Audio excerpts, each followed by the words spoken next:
Only in America. Only in America. Only in America. Only in America. Only in America. Only in America. Only in America.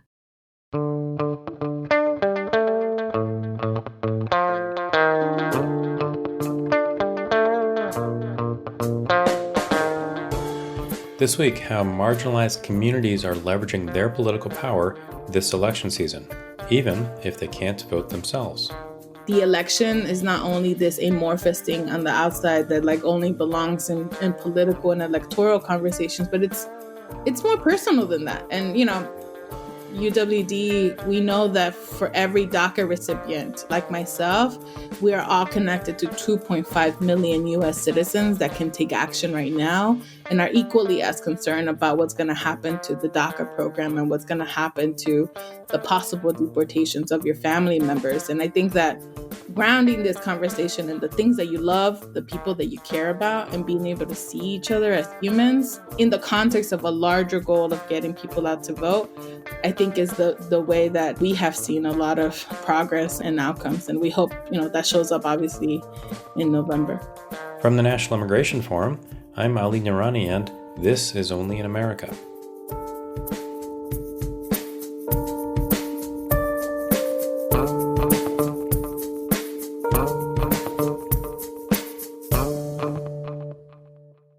Elections present an opportunity for us to make a statement about who we are as a country and who belongs here.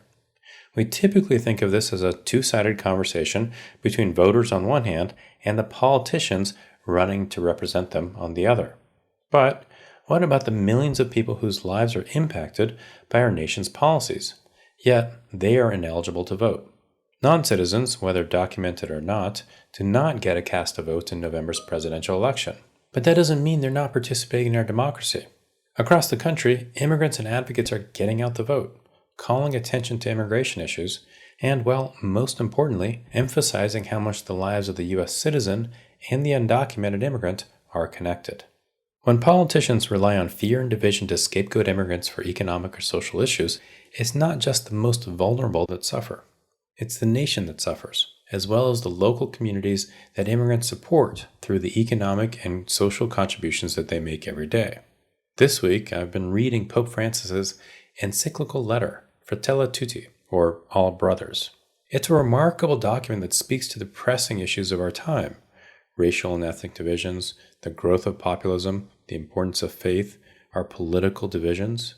Yet, throughout the encyclical, there's a clear message to welcome the immigrant. Pope Francis writes at one point, "Immigrants, if they're helped to integrate, are a blessing, a source of enrichment and new gift that encourages a society to grow." From the Pope to candidates for office to organizers, activists, and dreamers, by reminding voters of our country's shared interests and collective fate, we're opening the door to a democracy accountable to all of society, regardless of immigration status.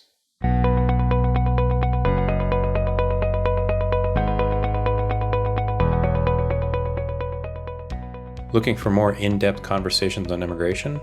Join us from November 16th through the 19th for Leading the Way, the National Immigration Forum's annual convening. We're bringing together influential voices across the country for critical conversations about immigration's role in our nation's future. This year, of course, we're going virtual, and registration is free and open to all. Whether you've only got time for one panel or every event, we'd love for you to be a part of the conversation. Please visit leadingtheway.us to register. Again, it's leadingtheway.us.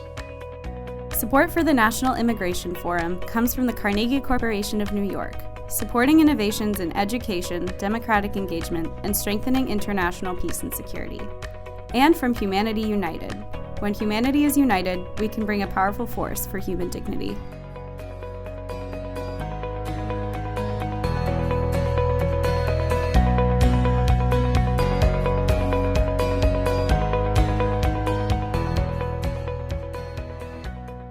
My guest this week is Greisa Martinez Rosas, Executive Director at United We Dream, the largest immigrant-led youth network in the country. Greisa has spent the past 10 years organizing immigrant youth and workers for the passage of pro-immigrant policies at the local and the national level. Born in Mexico and raised in Texas, Greisa grew up undocumented, something that has caused her to experience shame and isolation. But it also motivated her to fight for a sense of belonging for herself and her community.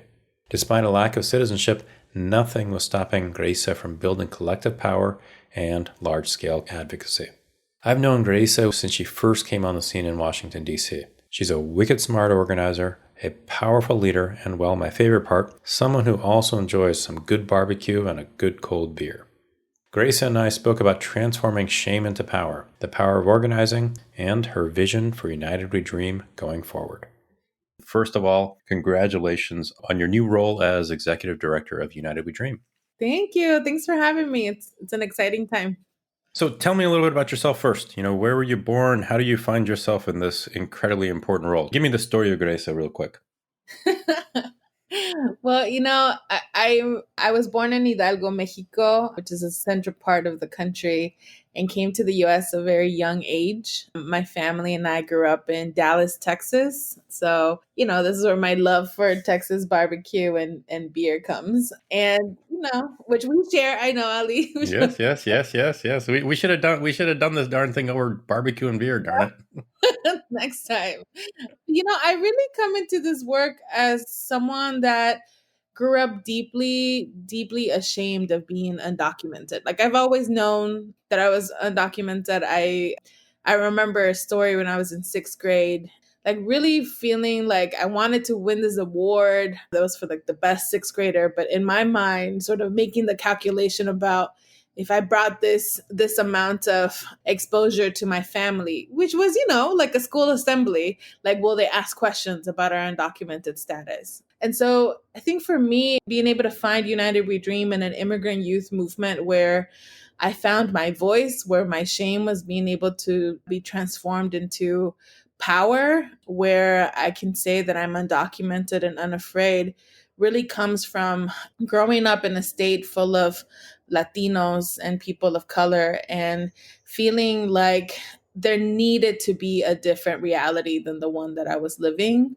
and finding organizing as a way to be able to change hearts and minds and change the living conditions that my family and I found ourselves in. It's what got me hooked and why I believe in the power of organizing, of political campaigning, and of winning real change for real people's lives.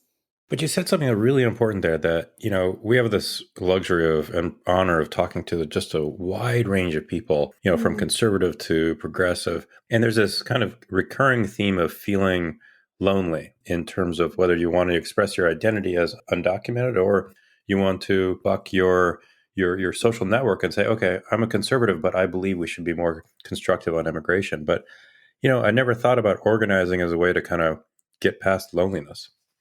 Yeah, I mean it's kind of like the reasons why I joined the Girl Scouts in in elementary school, or the reason people join football teams and have this huge following, or other pieces like this longing for belonging that really is, I think, at the core of the conversation around immigrant rights and the conversation around what is this country in the moment, and who belongs, and how do you know that you belong. I think is part of why I'm drawn to this work, and why I think that it's going to be a transformative force for our country and for all of us. And tell me a little bit about United We Dream. Well, I could say a lot of things. United We Dream is the largest immigrant youth-led network in the country. We have close to 900,000 members. We'll be reaching 1 million members at the end of this year. It's inspired by an immigrant youth movement that is really comes into the picture as, and people know as the dreamers, young people that came to this country at a young age that, for no other reason, don't consider ourselves American through and through without the paperwork, the social security number. And, United We Dream is a place where innovation, where dreams, and where our hopes and desires for not only ourselves, our families, but for all of us is to live with dignity and thrive.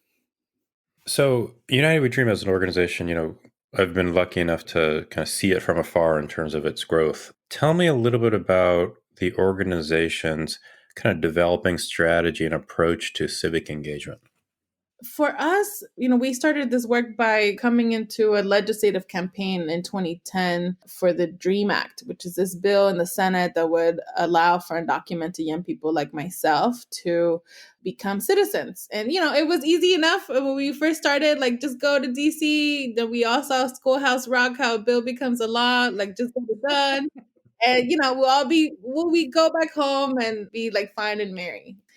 And what we found in that campaign was lost. Like we lost that campaign, and the lessons of this country really in the political process is really grounded in political power and civic engagement, and like the raw power of people voting, money, and time to be able to make those things happen.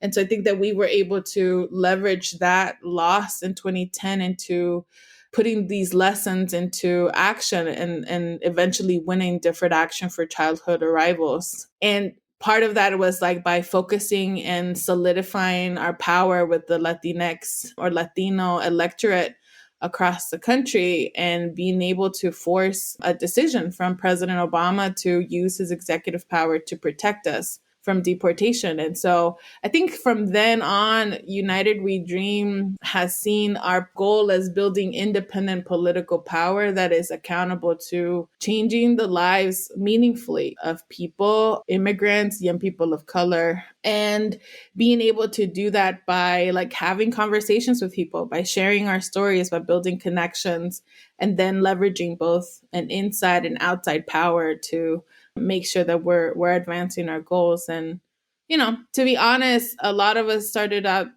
being really disenchanted with the political process, particularly electoral work. But I think 2016 and the outcome of that election really was a sobering experience for all of us. And since then, United We Dream has created our sister organization, United We Dream Action. And just this year, we launched our political action committee, a UWD PAC. All of it because we believe that we need to ensure that we are building political power for all of us, to be able to have dignity and thrive.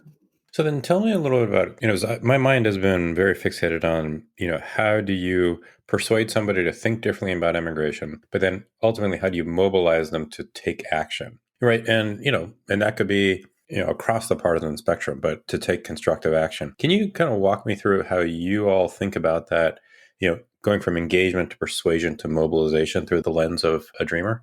Yeah, I mean, this is really getting to the United We Dream secret sauce. Like we believe that everyone is having hardships that they want to be able to process and break through, and the ones that we focus on is around immigration status or lack thereof. We believe that people come together and start off from a personal place of transformation, like transforming shame into power, fear into hope, and then being able to see themselves as part of a community that has had a similar transformation, and then coming together to imagine what a different alternative to the systems could be that like had us in that initial state, taking action together with those people, seeing victories, and then being able to see the connections between issues between communities, and then having a much larger analysis that this democracy should function for all of us, that all of us should be able to live with dignity and thriving and have access to healthcare and be able to say the parting words to our loved ones. So I think that for us, it's really about personal transformation, community action, and then systemic change. And, that's also the secret sauce of why I think that we will be able to win, because it's not really just about status at this point. We're talking about shared values, about the vision that we have for ourselves, for our families, and this value of being able to choose and being able to live the life that we want. Yeah, the challenge of kind of creating that bridge between, somebody thinking that they're doing the right thing through an individual action, but then being able to help them understand there's a systemic change that's needed in order for all of us to thrive. That's just the hardest part about all this, it always feels. Yeah, but I also think that it's something that we've already built a muscle for. Like I think that we take these actions in other areas of our lives, like when we have, whether it is within the school system and people join the PTA and then like are able to see the shifts that need to happen district wide. Like I think that sometimes we may see politics as this like outside force that is separate from our lives, but the reality is that like every day all of us are taking actions or making choices on not only the individual level but also a collective one. And I think that part of my job as an organizer is to make those connections and to ensure that people also know that you don't have to be like an activist or an organizer or even just subscribe to like similar tactics, but that as long as we're on the same pathway of being able to hold on to our shared human dignity and ensuring that the systems that are in place and the rules that are in place are fair for everyone and accessible so that everyone can have like a chance to live a life with dignity and like be healthy and be safe, that is really ultimately the goal and the connective tissue between all of us. So then from a kind of a tactical perspective, we're all living through life of COVID-19 and, fortunately some of us are still working from home, but far too many of our fellow Americans are not.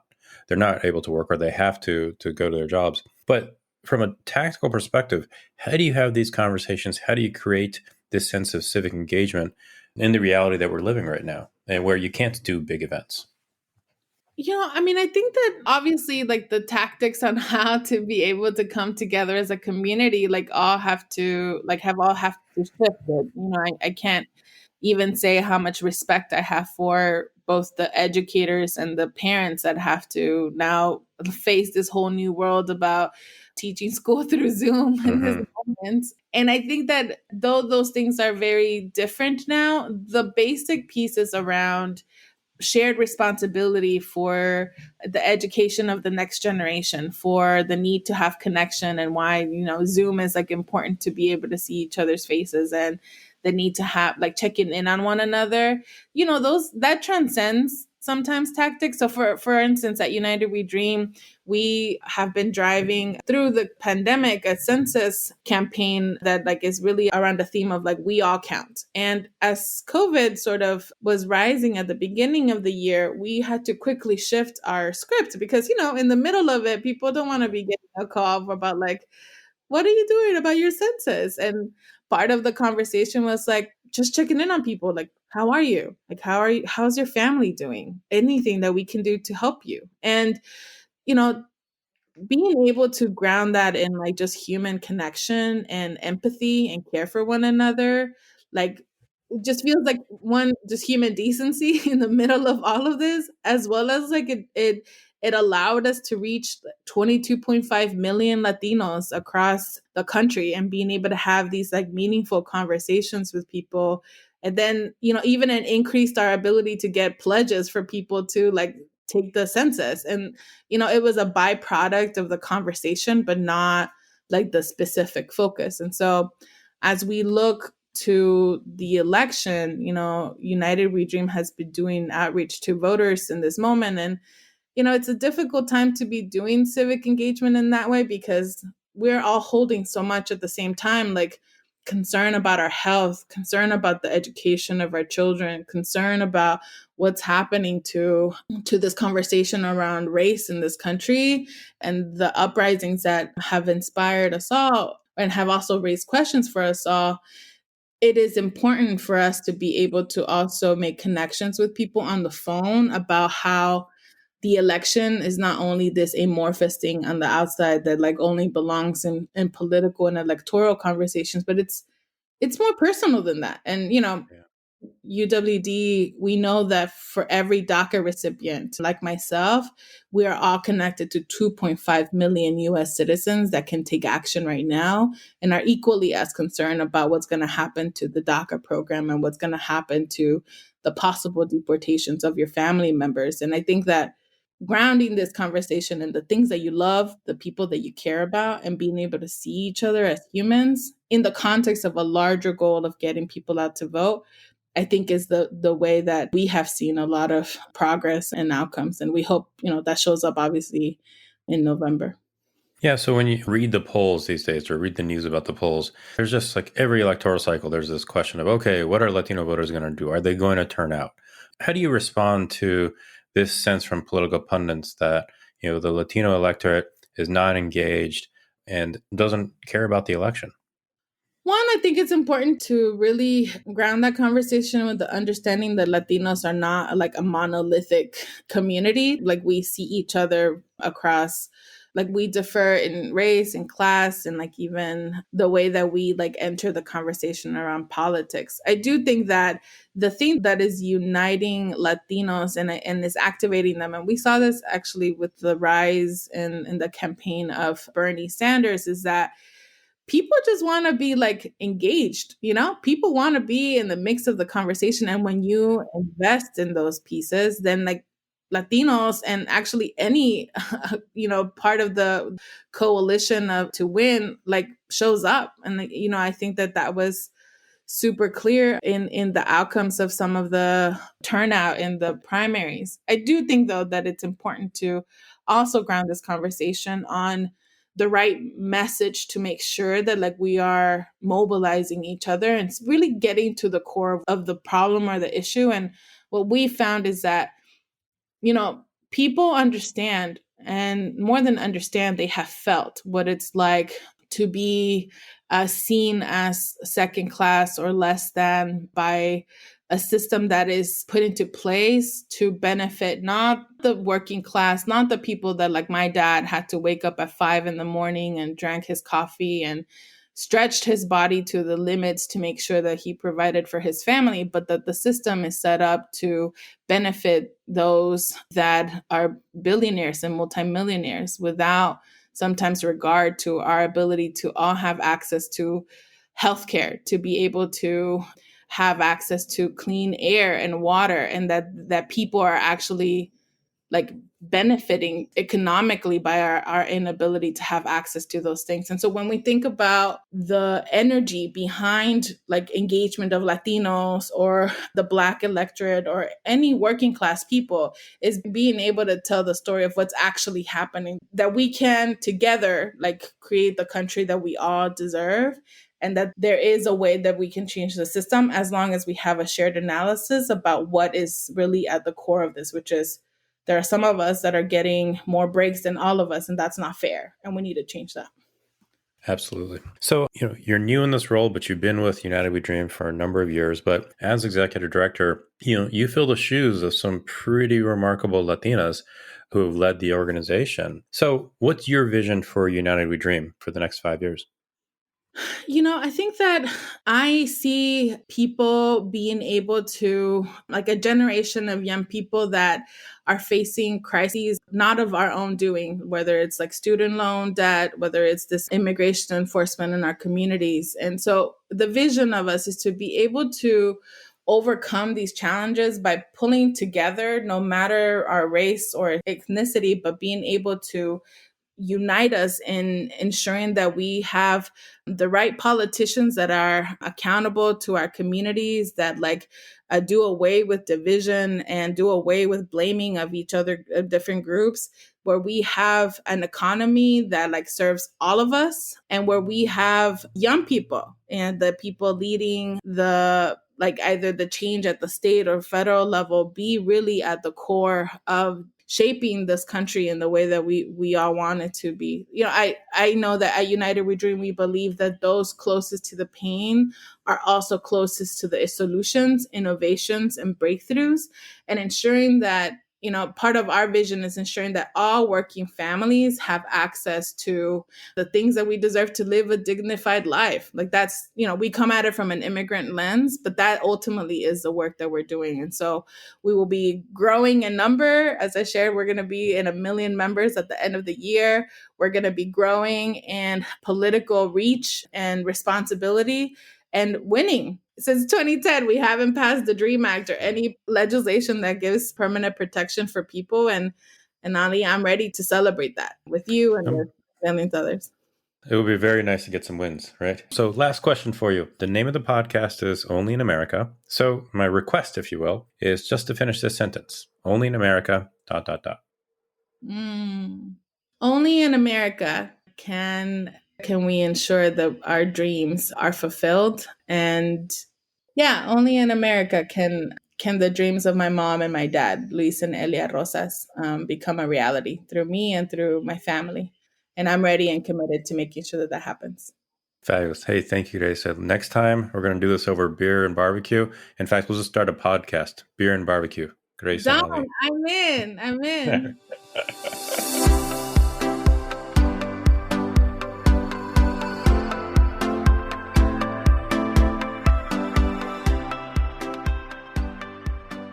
Greisa Martinez Rosas is the Executive Director of United We Dream. You can learn more about Greisa at our website, immigrationforum.org/podcast. Stay tuned for our upcoming episodes in this series about immigration and civic engagement in the weeks leading up to Election Day. And remember to mark your calendars for the first Only in America book club. Is that a thing? Yeah, let's make it a thing. On our November 4th episode, I'm going to be chatting with Nancy Juyun Kim, author of The Last Story of Mina Lee. I just got my copy last week and I'm really enjoying it. Order a copy from your favorite independent bookstore and let's read it together this month. We'd love to hear your feedback. Take our 2-minute listener survey at immigrationforum.org/podcast. Help us shape our future episodes and bring you the content that you want to hear. If you like what you hear, subscribe to Only in America on Apple Podcasts, Spotify, or wherever you listen to podcasts. Only in America is produced and edited by Joanna Taylor, Megan Wetmore, and Becca Wall. Our artwork and graphics are designed by Carla Leha. I'm Ali Nirani, and I will talk to you next week.